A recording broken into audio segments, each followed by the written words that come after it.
Hi friends, இந்த கிழங்கு காவுத்து கிழங்குன்னு பேர். நான் ஊர்லேருந்து எடுத்துகிட்டு வந்தேன். சரி, நம்ம குழம்பு வைக்கிறதுக்குள்ளே அதை கொஞ்சம் சின்ன ஒரு பீஸ் மண்ணில் போட்டு வைக்கலாம், நம்மளுக்கும் செடி வருமானு சொல்லி ஒரு சின்ன பீஸ் எடுத்து அதனுடைய மூக்கு மட்டும் எடுத்து மண்ணில் போட்டு வச்சுட்டேன். அதுக்கப்புறம் இதை பெருசு பெருசாகவே கட் பண்ணலாம். வேக வச்சா நல்லா ப்ரெட்டு மாதிரி செம்ம டேஸ்ட்டாக இருக்கும். எனக்கு கிழங்கு வகைங்கன்னா ரொம்ப இஷ்டம். அதில் இந்த கிழங்கு சூப்பர் டேஸ்ட்டாக இருக்கும்.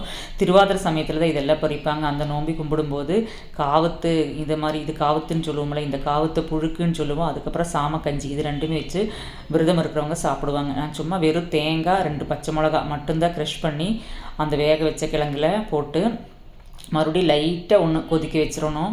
அந்த பச்சை வாசனை போகிறக்காக மட்டும் ஒன்று லைட்டாக கொதிக்க வச்சு எடுத்துட்டு சும்மா ஒரு 5 நிமிஷம் மட்டும் அப்படி வச்சு விட்டால் போதும். ஒன்று இலக்கி விட்டு நல்லா ஒன்று உடச்சி விடணும் லைட்டாக. அதுக்கப்புறம் வரமிளகா, கருவேப்பிலை, ஜீரகம் மட்டும் தாளித்து போட்டால், அதுக்கப்புறம் கொஞ்சம் நங்கு மீன் இருந்துச்சு, அதையும் வறுத்து எடுத்துக்கிட்டு அதுக்குள்ளே பசி ஆயிடுச்சு. சாப்பாடு பருப்பு கடைஞ்சி வச்சுருந்தேன், பாசிப்பருப்பு போட்டு கொஞ்சம் பருப்பு கடைஞ்சது, கிழங்கு கூட்டான், அப்புறம் அந்த நங்கு மீன் வறுவல் செம்ம டேஸ்ட்டாக இருந்துச்சு சாப்பாடு. இந்த காவுத்து கறிக்கு கஞ்சியும் காவுத்து கூட்டான்னு வச்சுருந்தோம்னா செம்ம டேஸ்ட்டாக இருக்கும். இந்த வீடியோ பிடிச்சிருந்தா சேனலை சப்ஸ்கிரைப் பண்ணுங்கள். தேங்க்யூ.